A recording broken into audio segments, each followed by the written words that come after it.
has to wait in the cold, and when Johnson arrives at 6:35 a.m, Piers Morgan goes live to Pudsey.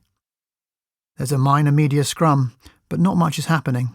Johnson is inside the dairy, being briefed by staff. The plan is for the Prime Minister to load one of the milk vans with a few crates of semi-skimmed, while the assembled press take pictures. Swaney explains all this to viewers, while Morgan urges him to shout a question at Johnson. But the GMB reporter has other ideas. He wants to get up close and personal. At 6:37 a.m, Johnson, who has finally grasped the logistics of the photo opportunity, saunters towards the cameras in the direction of the milk van, where Swaney is hiding. As his prey approaches, the GMB man politely calls out his question. "Good morning, Prime Minister. Will you come on Good Morning Britain, Prime Minister?" Before Johnson can answer, one of his media minders, Vote Leave veteran Rob Oxley, blocks Swaney's way and, with a look of utter contempt, spits, "Oh, for fuck's sake," on national television.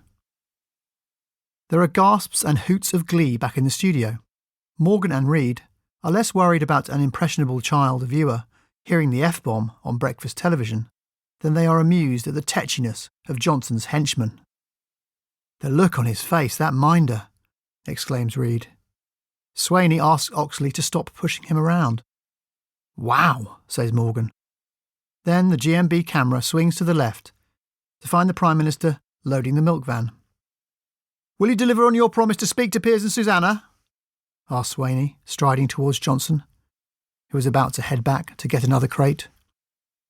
"We're ready to go. We're live on ITV right now, Prime Minister.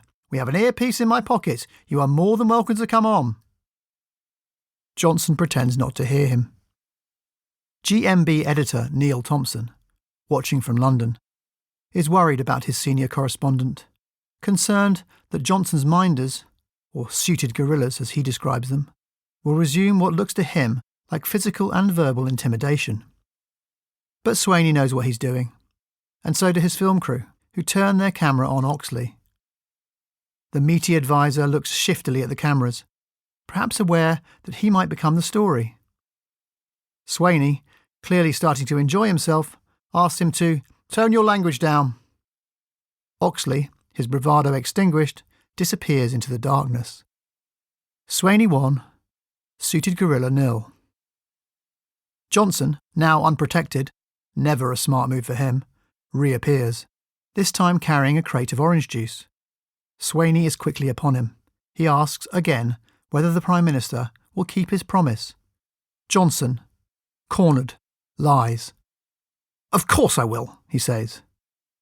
Swaney is well aware that this is bullshit, so he thinks he should probably ask for some specifics. "This morning?" he wonders. "Now?"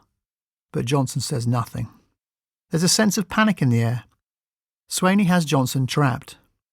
Every time he heads to the milk van, he gets asked another question. So he retreats a safe distance, standing still, doing nothing, waiting. He needs somewhere, anywhere else to go. Oxley, pretending to play it cool while studying his phone, materialises next to him. Neither knows what to do. Swaney knows. Vacating his spot next to the milk van, the intrepid reporter heads towards Johnson for another go. "You're live on Good Morning Britain," he says. "Will you talk to Piers and Susanna?" Johnson looks at Swain helplessly. "I'll be with you in a second," he lies. "I'll be with you in a second," before instinctively turning to run away. The problem is that there's nowhere to run. The only place he can head to, the only place that might allow him to escape Swaney and his questions, is the building directly behind him. "Come on," he says to his team, faking jollity and marching purposefully towards a white door. As he approaches, a member of the dairy staff obediently slides it open, and Johnson, Oxley, and team make their escape like absolute legends. Not cowards, legends. Boris Johnson, the Prime Minister of Great Britain and Northern Ireland, is so scared of mild-mannered Jonathan Swaney, so terrified of Piers Morgan and Susanna Reid, that he's hiding in an industrial-sized, walk-in fridge. The fridge farce is just the most ridiculous and vivid example of Boris Johnson's contempt for democratic norms. I watched all this unfold from home.